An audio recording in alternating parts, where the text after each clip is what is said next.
जीव स्वयं नित्य निरंतर कर्मों के जाल को रच रहा है और अपने आप को बांध रहा है। आपको मुक्त होना है, बंधना नहीं है।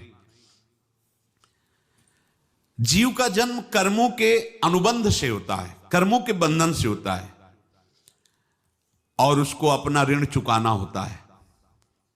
कर्मानुबंध ये बहुत सूक्ष्म विषय है।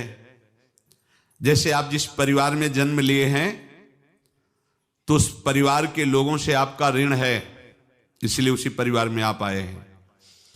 और ऋणानुबंध उसको बिना चुकाए या बिना वसूल किए आप वहां से जाएंगे नहीं। आपको लेना है तो वसूल करना है और देना है तो चुकाना है। ये पूर्व के जन्मों से निश्चित किया गया है। जैसे किसी के यहां पुत्र हुआ, जन्म से ही पैसा खर्चा शुरू हुआ, जो बड़ा हुआ तो उद्दंडता के द्वारा मार पूरे परिवार को क्लेश पर क्लेश देता चला जा रहा है। ये तुम्हारे कर्म का फल है। या ऐसे शक्तिहीन बुद्धिहीन ऐसे पागल पूरे जीवन सेवा करो, तुमसे अपना हिसाब चुकाने के लिए वो आया है।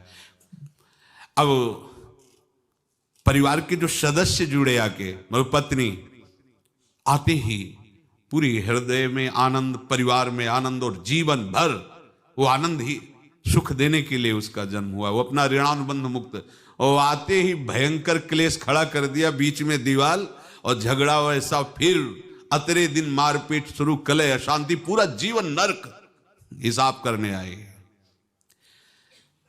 यहां ऋण चुकाए बिना कोई जा नहीं सकता, ऋण चुकाना पड़ेगा। किसी का ऋण वसूल करना है तो किसी को ऋण चुकाना है, दोनों काम करने होते हैं। अनेक जन्मों में अनेक लोगों के साथ हमने जो बर्ताव किए हैं, अच्छे या बुरे, वो होंगे। अब किसी आदमी को हम जानते नहीं, अचानक मिला, अचानक टक्कर लगा और मार पीट गाली गुप्ता सब कर दिया, चुपचाप सह लो। क्यों? ये आपका हिसाब है, पूर्व का हिसाब। हमारा उससे कोई द्वेष नहीं, कोई संकल्प नहीं। अचानक घटना घटी और हमसे द्वेष करने लगा, हमें पीटने लगा, हमें गालियां दे, ये हिसाब है, चुपचाप सह जाओ।